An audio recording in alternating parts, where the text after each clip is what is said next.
Hi guys, thought I'd check in. This is the first video I have made since I left Madhouse Tattoo behind, closed the doors and moved away.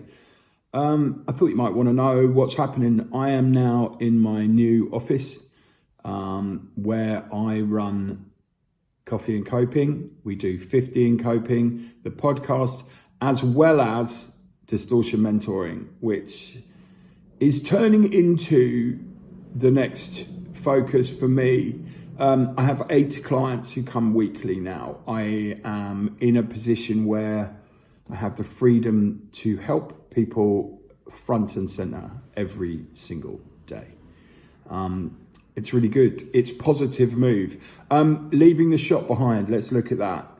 14 years of my life in that shop, many different emotions, a lot of which were anger. Also, I was holding the shop open for the support of others rather than for myself. And as was shown very clearly by a number of staff, it wasn't a two-way street, right? And I'm not putting anyone down, I'm not saying anything.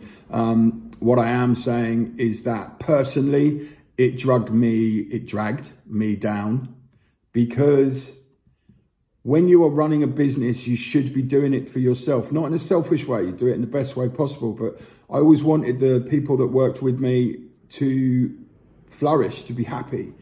And a lot of people aren't capable of being happy however much you give them. And that's absolutely fine. I also understand everyone has their own agenda in life, and that's perfectly fine. Now I'm out of that.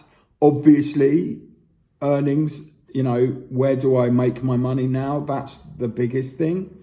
But, you know, as we sit, I've never been one for money. I've never had any money apart from through ill-gotten gains, and that's a long time ago. So I'm not drawn or driven by money. What I am, however, is somebody who needs to provide for their family, even though, you know, my wife has a full-time job and provides amazingly. But just, I need to feel like I can provide and I can do what I need to do, and it looks like that's not a problem. So that's all good. I don't want my life to be about my past anymore. I want to draw a line behind me. Obviously, my life experience enables me to do the job I do in part.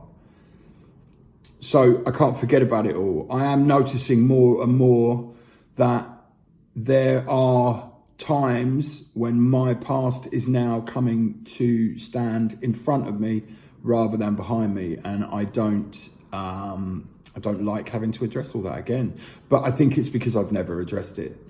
The hardest part of anything, and I believe this to be totally true, is if you have a bad relationship with yourself, then you are never able to move forward. And especially when you're trying to help people. And more, I am looking at my own relationship with myself. There's been a lot of self-hatred. There has been a lot of anger towards myself, the way I look, how I am, who I am. And I'm starting to realize that possibly I'm all right. Yeah, and I ain't thin, and I ain't anything that society tells you is beautiful or any of that, but who gives a crap? What I am is somebody who lives in a place of truth, gives people an opportunity to talk about what they need to talk about. And through my charity, provide groups to help people who need to be supported or just need to know that somebody sees them. From now on, my life will be about that and nothing else. I want to be present and support my son, who started secondary school, and I'm amazed at how brave he is, because I remember how awful that was. I remember leaving one school that I hated and going to another school that actually I loved in the end. But I remember how terrified I was, because it's new, something changes. And also, we're all very good at basking in the life we are used to. And now I've had a huge change, so has Samuel. And through that, so has my wife Sid. We've all had to adapt, and we're all doing it. And what I'd like, just very briefly for all of you, is to have a little look at the relationship you have with yourself and ask yourself some questions. So at the end of this video, I will give you a little graphic that shows you the questions you should be questions you should be asking yourself. Yeah, there are no right or wrong answers, but you need to be present for those answers and make changes if need be.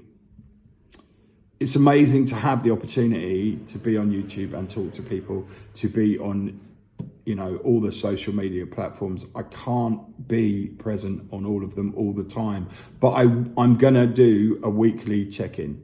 Every week on a Friday, I'm gonna make a 5-minute video about what's happening, what's new, how you guys can get involved, if you wanna help, all of that stuff.